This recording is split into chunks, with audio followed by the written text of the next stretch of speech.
Hare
Swami Shri Prabhupada ki.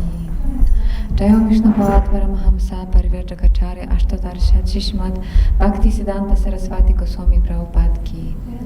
Ananta Koti Vaishnava Vrinda ki. Namacharya Shila Haridas Thakur ki. Prem se kaho Shri Krishna Chaitanya Prabhu Nityananda Shri Advaita Gadadhara Shivasadi Gaura Bhakta Vrinda ki. Jai Shri Radha Krishna Gopa Gopinath Shyama Kunda Radha Kunda Giri Govardhan ki. Vrindavan Dham ki. Mayapur Dham ki. Jivan Kshetra Dham ki. Ganga Mai ki. Yamuna Mai ki. Tulsi Maharani ki. Harinav Sankirtan Yagya ki. Samaveda Bhakta Vrinda ki. All glories to assembled devotees. All glories to assembled devotees. All glories to assembled devotees. All glories to Shri Guru and Shri Guranga. All glories to Shri Prabhupada.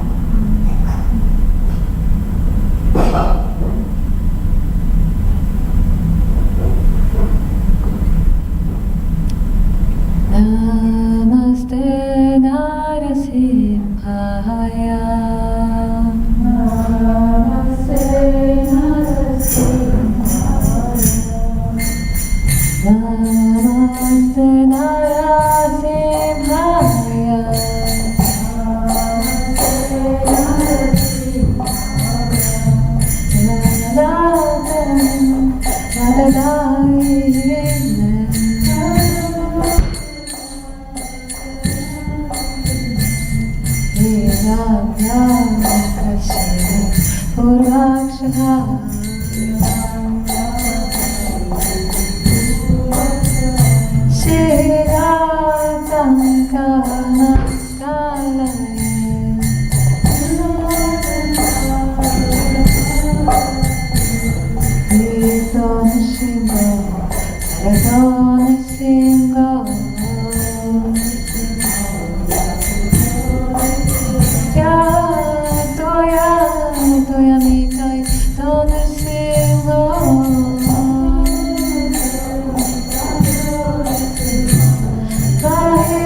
Shri Nrsimha Bhagavan ki, Prahlad Maharaj ki, Shri Prabhupada ki.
Jaya Radha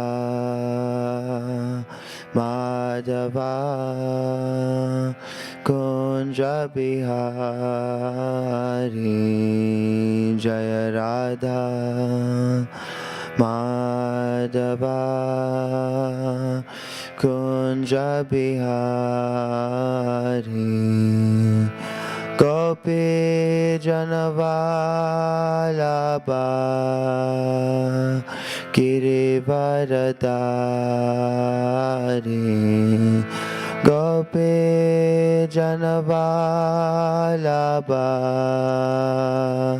Girivaradari Yashodanandana Rajajanaranjana Yashodanandana Rajajanaranjana Yashodanandana Rajajanaranjana Yashodanandana Rajajanaranjana Yamunatira Vanachari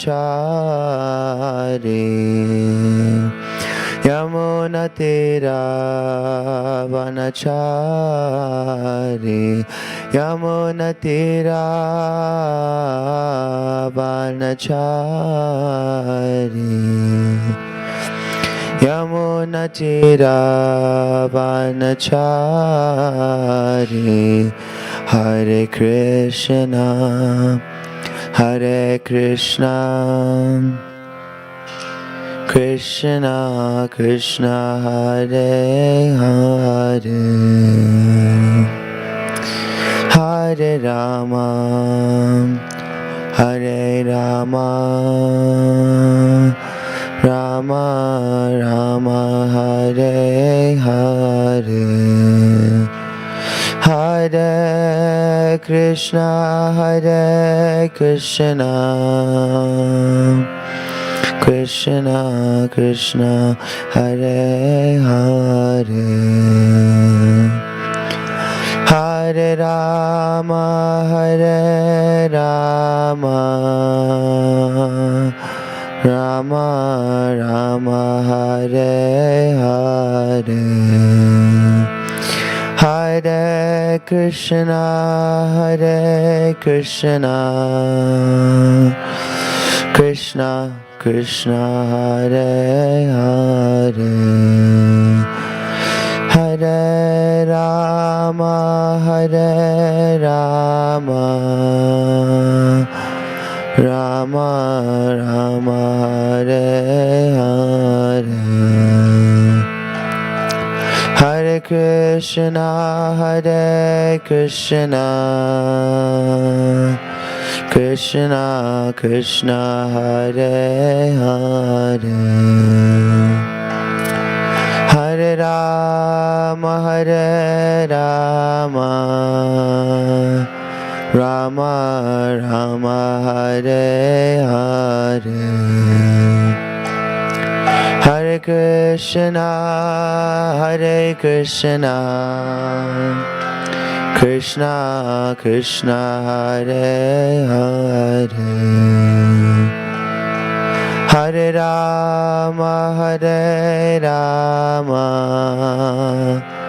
Rama Rama Hare Hare Jaya Prabhupada Prabhupada Prabhupada Srila Prabhupada Jaya Prabhupada Prabhupada Prabhupada Srila Prabhupada Haribol Haribol Haribol Nitya Gaura Haribol Haribol Haribol Haribol Nitya Gaura Haribol Gaura Premanande Hari Haribol.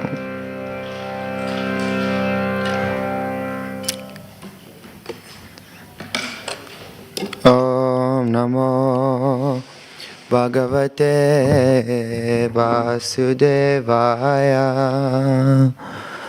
Om Namo Bhagavate Vasudevaya. Om Namo Bhagavate Vasudevaya. Hare Krishna. So, By the mercy of the devotees, I have been given the service to share my reflections and realizations on the Bhagavad Gita as it is, Chapter 2, entitled Contents of the Gita Summarized. And we'll be going through text 55 and 66. 65 has no purport, but text 66 has a purport. So I'll read through text 65 and recite 66 as well, and then we shall chant through a few realizations based on these powerful verses. Text 55. For one thus satisfied in Krishna consciousness, the threefold miseries of material existence exist no longer. In such satisfied consciousness, one's intelligence is soon well established. Text 66. Nasti buddhira yuktasya, nacha yuktasya bhavana, nacha bhavayata shantir, ashantasya kuta sukam. Nasti buddhira yuktasya, nacha yuktasya bhavana, nacha bhavayata shantir, ashantasya kuta sukam. Nasti buddhira yuktasya, nacha yuktasya bhavana, nacha bhavayata shantir, ashantasya kuta sukam. Translation and purport by His Divine Grace A.C. Bhaktivedanta Swami Srila Prabhupada Ki Jai. One who is not connected with the Supreme in Krishna consciousness can have neither transcendental intelligence nor a steady mind, without which there is no possibility of peace. And how can there be any happiness without peace? Purport by Srila Prabhupada. Unless one is in Krishna consciousness, there is no possibility of peace. So it is confirmed in the 5th chapter, text 29, that when one understands that Krishna is the only enjoyer of all the good results of sacrifice and penance, that he is the proprietor of all universal manifestations, and that he is the real friend of all living entities, then only can one have real peace. Therefore, if one is not in Krishna consciousness, there cannot be a final goal for the mind. Disturbance is due to want of an ultimate goal.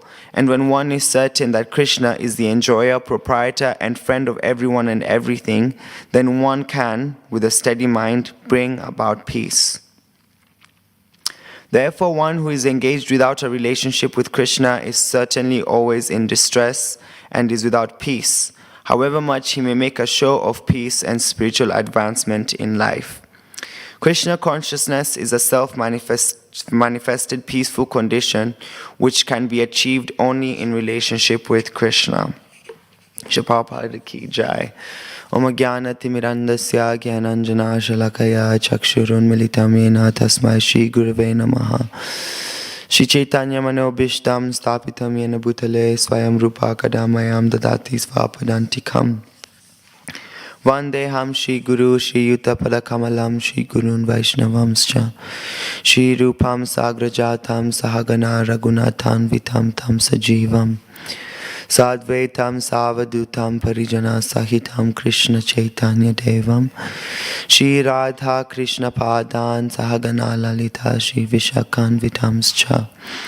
Hey Krishna Karuna Sindhu Dinabandhu Jagatpate Gopesha Gopika Kanta Radha Kanta Namostute Tapta Kanchana Gaurangi Radhe Vrindavaneshwari Vishabhanusute Devi Pranamami Hari Priye Vanchakalpatarubhyascha Kripa Sindhubhya Eva Cha Patitanam Pavanebhyo Vaishnavebhyo Namo Namaha Nama Om Vishnupadaya Krishna Prasthaya Bhutale Shrimate Bhaktivedanta Swami Niti Namine Namaste Saraswati Deve Gauravani Pacharine Nirvishesha Shunyavadi Paschatya Deshatarine Shri Krishna Chaitanya Prabhu Nityananda Shri Advaita Gadadhara Shivasadi Gaura Bhakta Vrinda Hare Krishna Krishna Krishna Hare Hare Hare Ram Ram Ram Hare Hare.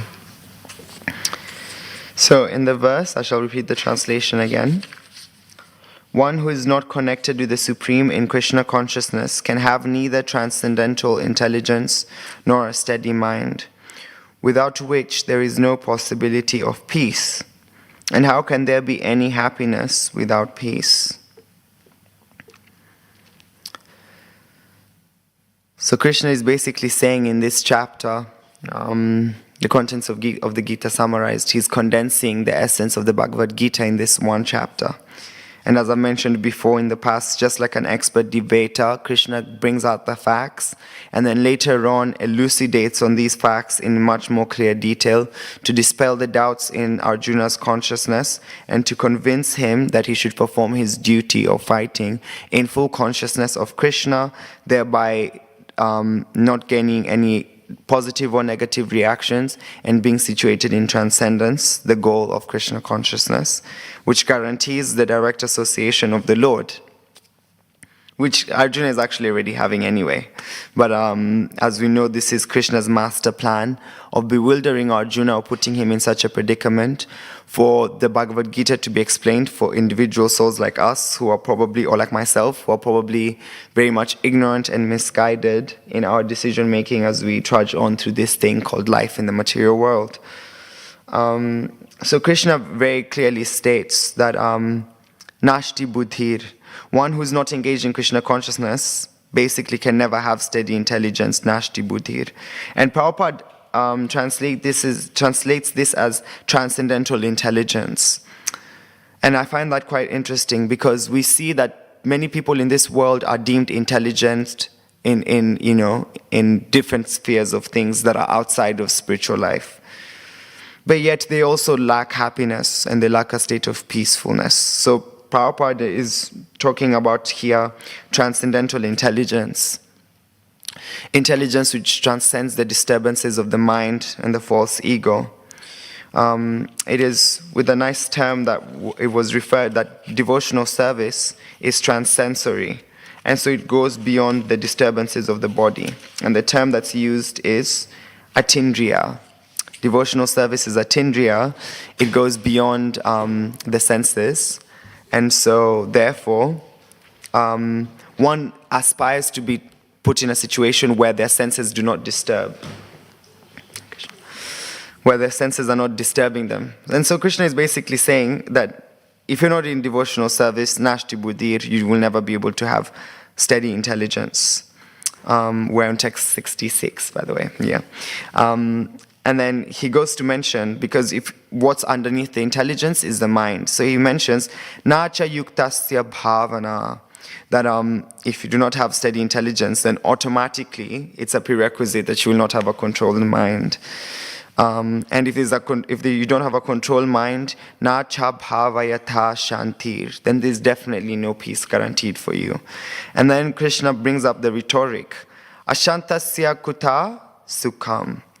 How can there be happiness without peace? Which is interesting. Basically, everyone in this world is looking for happiness. That's what everyone is striving for in one way, shape, or form. I myself also, to some degree, I'm looking for happiness.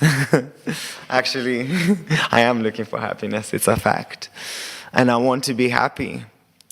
And with exploring different options of trying to achieve some form of happiness or gratification, the only promising position is one in Krishna consciousness. Promising in the sense that it's not something that I've achieved, but I've seen that it can actually give and breed positive results. We have examples of individuals who've achieved this state of happiness in their everyday life, and there's not much better of an example than that which you can clearly see with your eyes. Srila Prabhupada is a perfect example of that state of peace in his, trying to preach the mission of Krishna consciousness. He went through so many struggles. These are struggles on the bodily platform, of course, but he endured them with such peace of mind because he knew that that has nothing to do with him, and it's a temporary vessel that he's maneuvering, but his eternality as our personality with a strong bond and relationship with Krishna is what's vital. And so, he endured heart attacks, endured so many physical impairments, but he was still very fixed in his determination to spread the mission. And so we clearly see from that example that his mind, his body, really did not disturb him at all, although externally it looked like he had gone through a lot of things, a lot of strife. If we look through the purport, the first thing that we can understand is that true peace can only be present in Krishna consciousness. Prabhupada quotes the verse 529, "A person in full consciousness of me, knowing me to be the ultimate beneficiary of all sacrifices and austerities, the supreme lord of all planets and demigods, and the benefactor and well-wisher of all living entities, attains peace from the pangs of material miseries." So from this we can understand our material miseries are ever manifest within us. Why? Because we are not in full consciousness of Krishna. And we do not see Krishna as the only proprietor because to some degree we're factoring in our enjoyment in our decision making. One devotee asked me if ISKCON was not as beautifully presented and packaged as Prabhupada worked so hard to make it, if the ashrams were not as very, very bedecked for people to be able to live in and practice their devotional life, would that have been something you'd have considered then? And it was interesting that not only myself, but many others were like, probably I wouldn't have been as attracted to it because I would have been thinking about my own, state of enjoyment, my own comfortability and things like this. But Srila Prabhupada, knowing this with full understanding, actually even his spiritual master, Srila Bhaktivedanta Saraswati Thakur, tried to create a space where individuals were comfortable and so that they could be able to see the essence of our true reality because their comforts have been met. When Prabhupada went to Kenya, and after preaching for some time, or after doing some few programs, he mentioned that these people just give them prasadam, give them prasad. And individuals are wondering, okay, why? And Prabhupada was mentioning it because if their needs are not being met, you trying to speak to them about surrendering to Krishna as the absolute truth will not enter their consciousness because what's in their mind at the moment is where they're going to get their next meal. But if you give them their next meal, then they would be able to consider anything else that you would add. We see the same thing in Sankirtan. The nicer you are to a person, the likelihood that they're going to be wanting to listen to what you have to say. So some form of gratification for us lower range beings, or for beings like myself, is needed so that we can be able to aspire for something. Even when someone is running a business in the outside world, the only thing that would motivate them to actually do that business, even though it's their passion, is the amount of results they're getting from that business. If they're not getting the returns, if they're not getting any form of benefit, amidst going through so much struggle, then they would cease from that activity, finding an activity that would be probably most conducive for them. And so, but we were made to understand by Prabhupada that if we actually engage fully in Krishna consciousness, that gratification that we're seemingly looking for will actually be there. Why? Because Prabhupada also mentions in this verse at the end that Krishna consciousness is a self-manifested peaceful condition. So this peaceful condition is actually within us. And it's something that we can be able to uncover, but definitely we have to go through the process like that. In that 529, Prabhupada mentions, or actually Krishna mentions that it's full engagement. So another thing, looking at the Bhagavad Gita as a checklist for our own individual lives, we can introspect. Are we having full engagement in our devotional service that's giving us the peace that's being guaranteed? And if many of us are to introspect, or at least if I introspect, I know that I'm not fully engaging in Krishna consciousness. I'm engaging in Krishna consciousness in places that are benefiting me, and I am attempting to try to increase this, but still very much so not with the steady determination as that stitadhir that's described in these verses. These verses are actually in response to questions that Arjuna asks prior. That's been mentioned a few times in the class. And so the last question of how does this personality walk basically is being answered here. Like his mood, his consciousness, how does he engage with others, how does he engage with the world? And so because of his strong connection with Krishna consciousness, he's attaining a state of peace within himself. And that's what's guaranteeing him happiness. This peace comes only when the mind is fixed, and our mind not being fixed is the cause of our anxieties and miseries. Because we don't have a fixed mind, Adhyatmika, Dibautika, Didevika influence us and they frustrate us. Our minds also play with us because it's very, very much chal-chal, very, very much unsteady. And so, some things that our mind brings to our consciousness limits us from actually our goal and disturbs us from reaching the perfection that we're looking for. Hence why Prabhupada developed this system for us to engage in devotional service 24 hours a day, so that we can be able to control this mind by engaging it with something higher.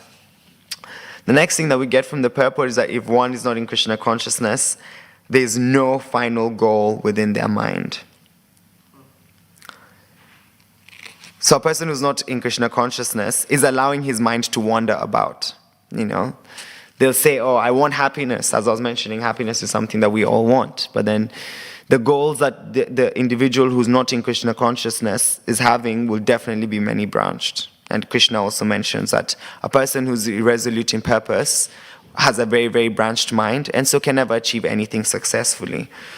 But the person who's in Krishna consciousness understands that his goal is Krishna. And so every activity that he does, he introspects to see whether that is actually taking him towards his goal or not. And so that becomes our safety net, that we're actually fixed in one thing, one object, one goal, one focus, and that is our spiritual well-being in connection with Krishna. We're not disturbed by other things, and all other activities that we have to pertain to are fixated on the fact that we want to be Krishna conscious. We want our goal to be Krishna. Modern day culture has made people create goals for themselves from things that they really can't control. People are looking for things pertaining to the six opulences: fame, wealth, strength, and all these things. So that's what, for a person, they'll say is their goal. I want to be rich. My goal is to have X, Y, and Z by this time. My goal is to, be known as Forbes top 10 of 10, like this.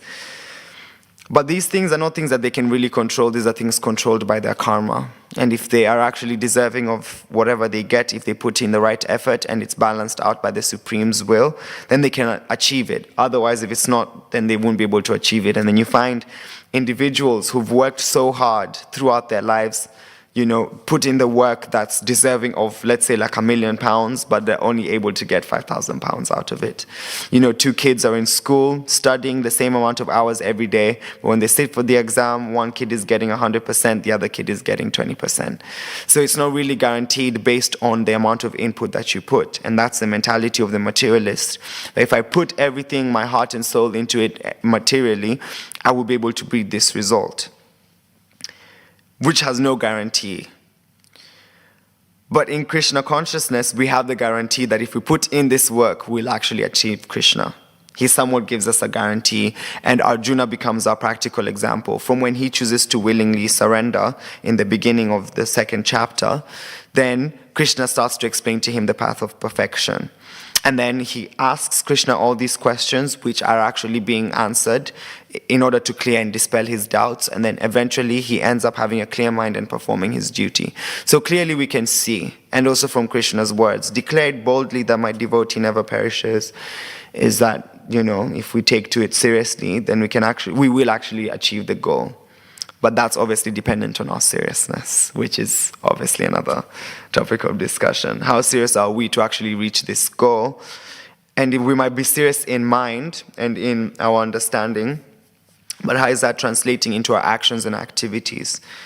I see myself very much flickering through this, that some days my mind is fixated on this goal, and so I'm working on it, and then some days my mind disappears from seeing, that actually this is the objective, and then I become frustrated because of this. And that's also because my intelligence is not strongly rooted in Krishna consciousness. Somehow or other, I still have a lot of desires that need to be cleared out by taking seriously this process of bhakti yoga, but by the mercy, Hare Krishna,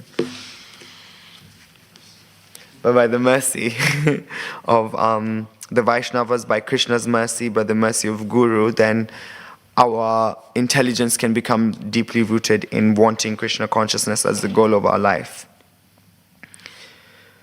So we shouldn't make the mistake of trying to achieve or labeling our goals as some of the 6 opulences. we should deride ourselves from trying to achieve the 6 opulences as our main goal of life.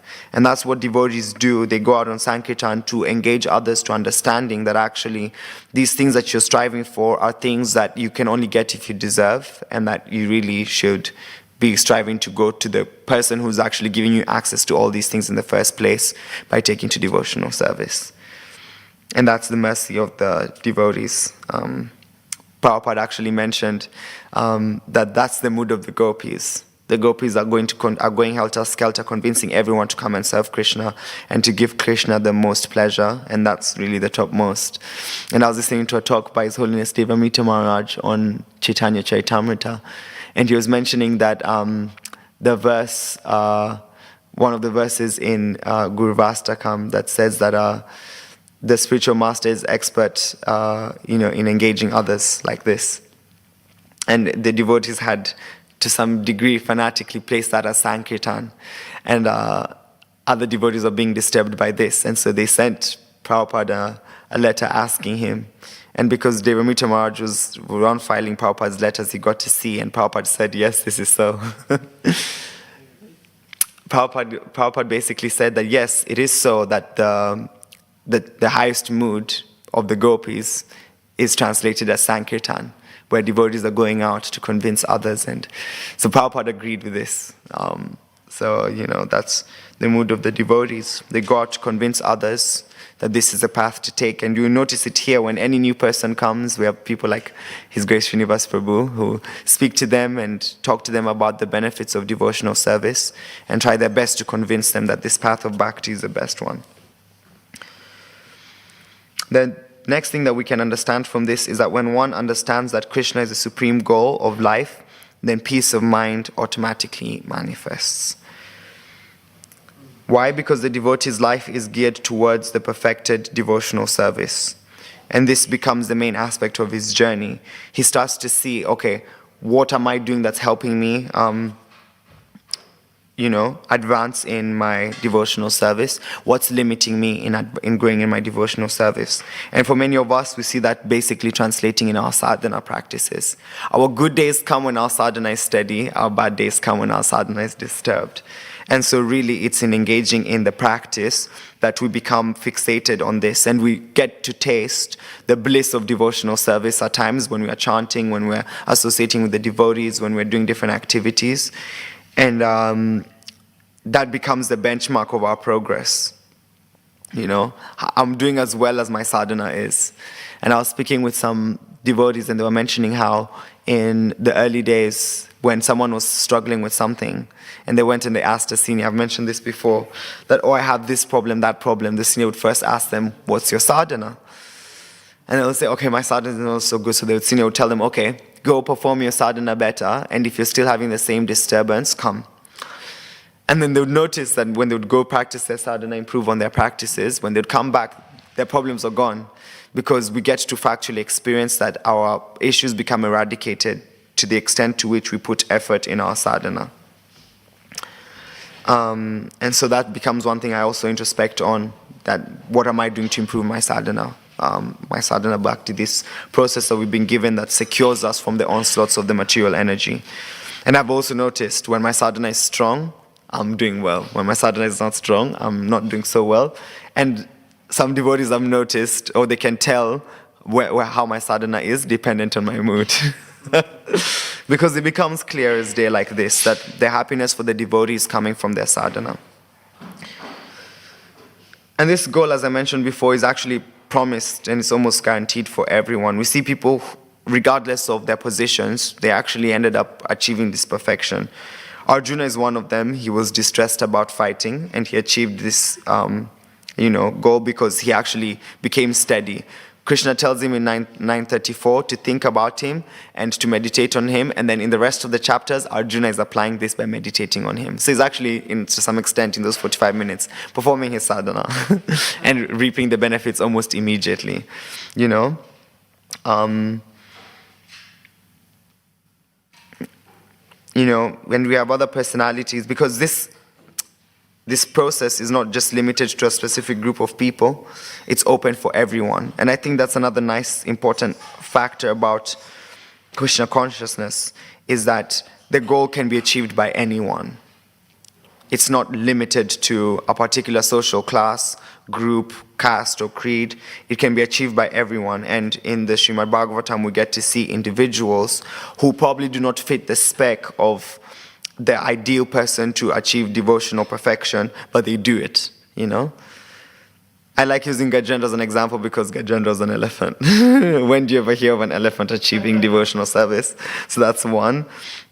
You know, we have Hiranyaksha and Hiranyakashipu, you know, yes, they were Jai and Vijay, but when they were going through their journey, they assumed, you know, demoniac positions, and they still achieved perfection and went back even took another birth as a demon to engage in pastimes and still achieved perfection, you know. You have someone like Sutta Goswami who came from a position where he was not eligible to understand Vedic literature because of his birth. But because of, you know, the Lord's mercy, he was able to understand the goal of all the Vedas, which is devotional service and the Bhagavatam. You know, Prahlad Maharaj, he's born of a family of demons. People born in a family of demons are never ideally seen to be practicing devotional service. But then Krishna gives you that.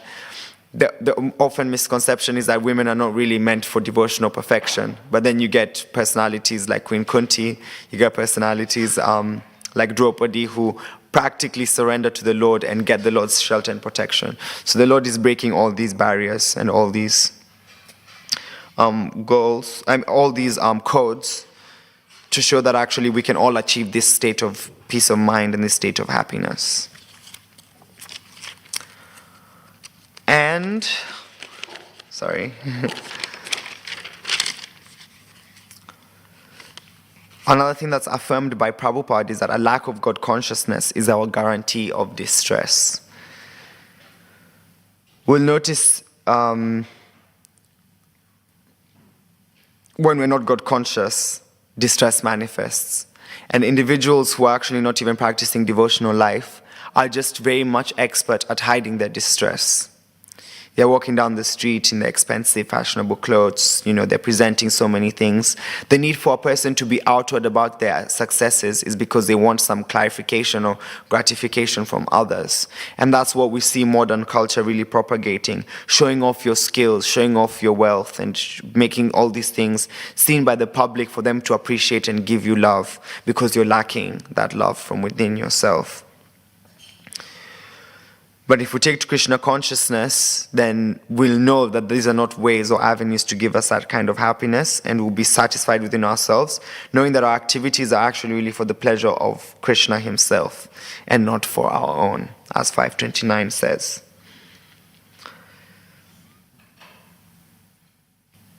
And seeing this, and obviously, you know, it could be like, okay, fine, I can do this by myself then, but we really can't do this by ourselves. We're definitely in need of mercy. Mercy is a really, really strong prerequisite to get this. And seeing that it's Gurpunim in a few days, I thought, why not understand that the object of mercy, or the personality who embraces mercy in its highest perfection, is Shri Chaitanya Mahaprabhu. As we know, Shri Krishna Chaitanya Radha Krishna Nahi Anya, he is none different to Radha and Krishna themselves. He is Swayam Bhagavan. And he is the personality who is, as I think one personality mentioned in our practice, that Mahaprabhu is dispelling Krishna Prem like a nonsense. He's just going out dishing Krishna consciousness to everyone. Every person, he's giving them Krishna Prem, he's giving them love of Godhead. And that's really mercy. Because we are undeserving of it. I don't think I can speak for myself. My activities are in direct proportion to what I'm getting. I definitely do not deserve, from a practical basis, the kind of love, care, protection that I'm getting from the Vaishnavas, and, you know, the care that I'm getting from Krishna in his own house. But somehow or other we're getting it, and this is through Mahaprabhu's mercy. We see that Mahaprabhu, you know, from all the demons to all the people who are opposing Krishna consciousness. We're about to, you know, relish some of the pastimes of Mahaprabhu. And one of, like that of the Chankazi, which was, you know, trying to disrupt the progress of Krishna consciousness. He also gives them love, you know. It's just, it's magical. just how Mahaprabhu is passing on this love of God to everyone and anyone without, categorizing or putting people in certain categories. But he's dishing it out. He even gives love of Godhead to a dog in his youth. And His Holiness Jayapataka Swami gives this pastime so sweet of how Mahaprabhu plays with this dog, and then his mom decides to take this dog away and tells Mahaprabhu to go shower, obviously as Nimai, go shower in the lake. And then when Mahaprabhu goes to shower, then she lets the dog free, and then the dog runs. And when he comes back home from the fields, he finds out, from the river, he finds out, my dog is gone. But then when he's wondering where the dog has gone, the dog is experiencing ecstasy and is jumping up and down in madness of love of God elsewhere. And then, a light shines from the top, and then this dog soul comes out in its original form and goes back to the spiritual world.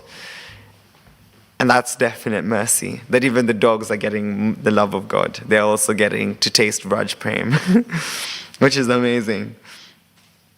And so really we should be begging for this kind of mercy from Lord Chaitanya. There's Shri Krishna Chaitanya Prabhu Daya Koromore Tumabina Kedoyalu Jagata Samsare. My dear Lord Chaitanya, please be merciful to me, because who can be more merciful than your Lordship within these three worlds? Literally, there's no one who's as merciful as you. And you'd say you're devotees, but still you're the most merciful, because you allow them to be able to express their mercy in such ways. And so I take from this that I really need to beg for this mercy, and that's all I can do is beg. And that's what will help us have that peace of mind that we're looking for. And then the struggles and strifes that we face in our Krishna conscious practice can be eradicated by this mercy, because he'll help us affirm that the real taste is coming from devotional service. And if we carry on with determination and a steady fixed mind and consciousness, then the mercy will just be, actually the mercy is already there, we'll just be able to see it. Because it's really because our materialized senses cannot be able to perceive this spiritual reality that we're in. But by the mercy of Mahaprabhu and our tiny little efforts, we'll be able to experience it. So I'll finish there. The main points were basically that without an uncontrolled, without Krishna consciousness, one cannot have steady intelligence. Without steady intelligence, there's no guarantee of your mind being fixed, and that cannot give you any peace of mind. And how can you attain happiness without peace of mind? And so really, Prabhupada and Krishna are just telling us straight up that you just need to be Krishna conscious. And that's the only thing that can give you any happiness in this material world. Hare Krishna. Jai. I don't know if there's any questions. Maybe you can repeat that. You were speaking about how sadhana very much controls how you feel and how your life goes. So my question is, sometimes it feels that you cannot really do anything about sadhana. Like, you do the same thing every day, but some days it's nice, it's good, you focus, and other days it's not. And it's like you did all the same things in preparation, you know what I mean? So it seems like you cannot really influence it much. What would you say to that? What is your experiences? One senior told me, actually, so the question you're asking is at times we're doing the same practice every day. And then some days we're experiencing the bliss, some days we're not experiencing. So it feels like, what is there to change? What is there to improve? Because what can we do really? And that's a very important question, because at times it can be tough without realizing, okay, what are the things that are stopping me from actually achieving more from my sadhana bhakti? One thing I could just say, prayer. Prayer is an important thing. And also, if we're sincere, are we doing everything and anything within our power to actually deepen our sadhana to get to that point? Like I notice with myself, because that's much as I can speak on, I'll do the bare minimum and expect the most from the bare minimum. And feel bad when I'm not getting what I think I should be getting from this bare minimum. But the same way Rome wasn't built in a day, and we see personalities here who embody such spiritual prowess and understanding And we see that they've given their lives here for 10, 20, 30 years. So it's just having that push to keep on going, even if we're not getting the results that we're looking for, and just begging that the mercy comes from there somehow or other. Another thing is also probably seeing if we introspect on things that we can improve and change. So if, let's say, it's in our chanting, sometimes we read something beforehand to try to get a taste. At times we notice, okay, probably I chant better at this amount, at this time is when I can get good rounds in. So what adjustment am I willing to make for my life to be able to do this? What things am I doing throughout my day that are helping me, and things that are stopping me? Am I eating too much prasadam in the evening? Am I engaging in prajalpa? Do I at times go on social media and spend my time there? That's been a real demon for me. So I'm trying to actually eradicate that from my life personally. So yeah, I think there's small things we can see, because Krishna isn't looking at everything that we're giving. He's actually focused on what we're holding back. So probably it's because we're holding back a lot of things that it becomes harder for us to achieve that bliss. So it's, what are we holding back? What's going on in the background? And how can we give that's in the background to Krishna? And then if we're being sincere, that we're doing everything that we can, and we're praying, then there's no reason why we should be denied. For it's our rightful claim. Yeah, and so it's, I guess, definitely deepening of our introspection. And also we have to understand our minds are still quite crazy at the moment. And, still the predilections of our senses based on our activities in the past are still strongly rooted. And so that might be a struggle to get out of. But if we just keep on carrying on, eventually it will happen. And we have examples of this happening as a success, so we know that it's possible. But we just have to push. It's Damodar Maharaj who said that the greatest austerity is waiting. And at times we don't like to wait, And that's actually the toughest thing, to wait. Have you ever seen people in line waiting, and the queue is growing longer, and they come, and then they have to go do something else, and they come back when the queue is shorter, because waiting is a struggle. Or like we've finished prasadam and we're washing our plates, and then you're standing there and you're having to wait, so you just think, I'll just dash downstairs, Waiting is very, very difficult. Yeah, exactly, and we all do this. And it's probably that waiting is a struggle, We want the mercy now. Like there's that bhajan, E baro karuna koro Vaishnava gosai. Narottam Das is just saying, give me the mercy now. I want it now. And, but we have to wait as well. Because Krishna was asking for us for a long time, and he had to be patient with us to enjoy material life for millions of lifetimes. And now we're here, so we also have to wait until he's ready to give it to us, because he also needs to have the guarantee that we won't slip back into our material life if he gives us everything. Because then we can use and abuse him, because he's bound by the love of his pure devotees. So he's going to test us, I think. He definitely is testing me. But we try, and he'll guide us and he'll protect us, he's promising. Can I ask one more question about, you were speaking about consciousness, how we do our daily activities of Krishna consciousness.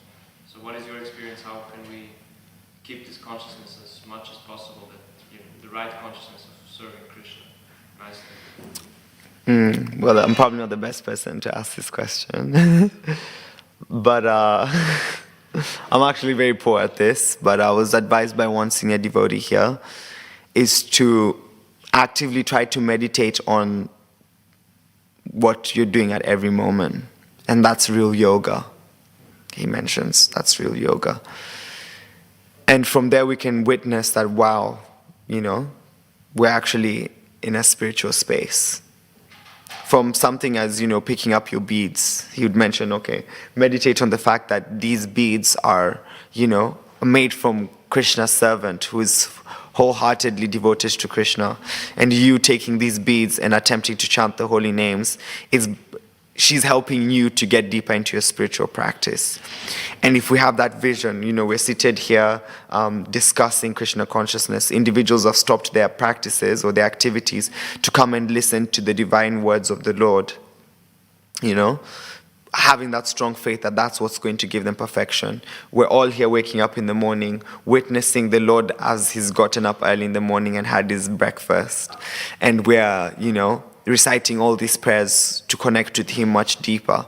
And we're teleported, because where else will you find this in the world? There's nowhere else you find people doing this kind of a regimen regularly like this, with such steadiness.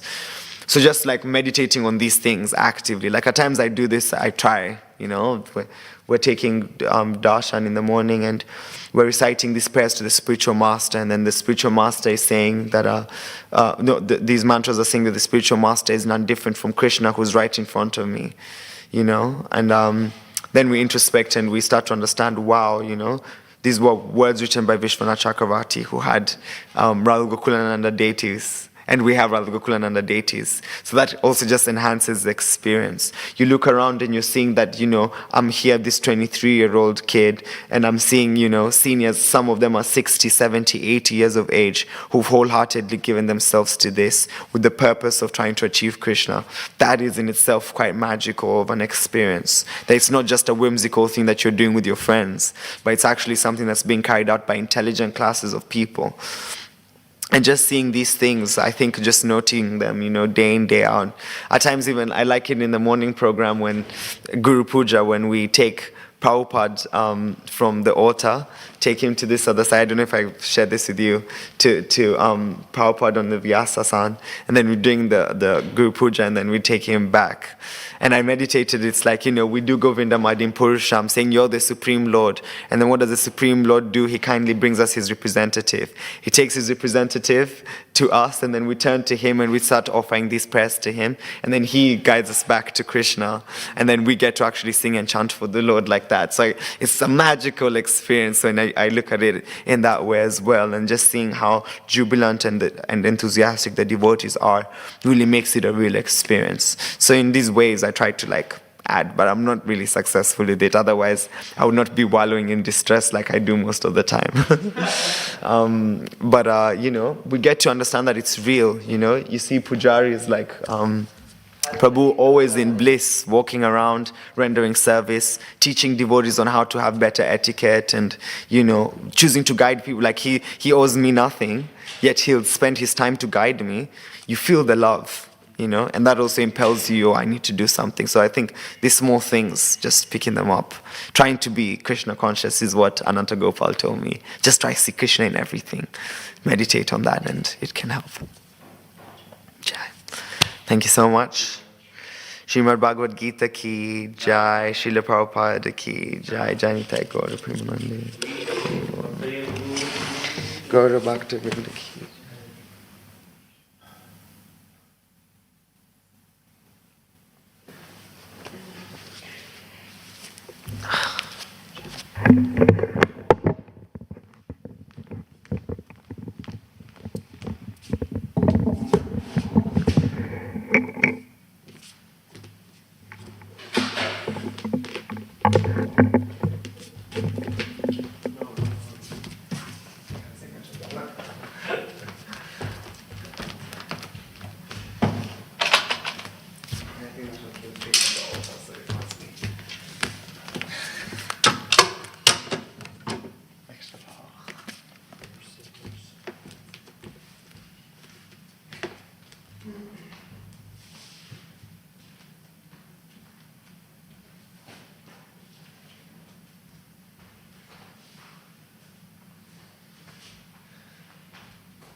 supposed to get tilak. You know the What do you want to do? after Abhishek, you know the morning noodles You want it, yeah? leftover, yeah. So we don't have any plates. Yeah, okay. If it's possible. Sure, put in the bag. Whatever, I don't mind. What Yeah, it is. put in the bag. You have to put it?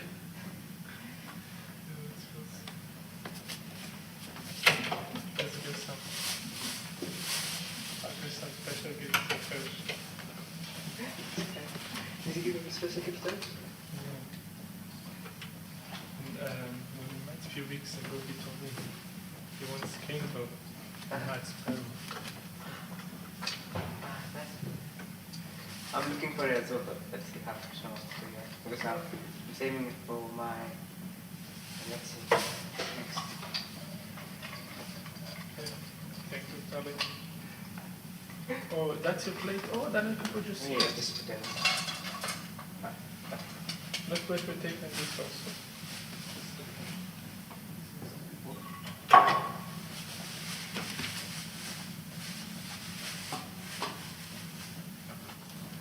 Thank you. Yeah, using this.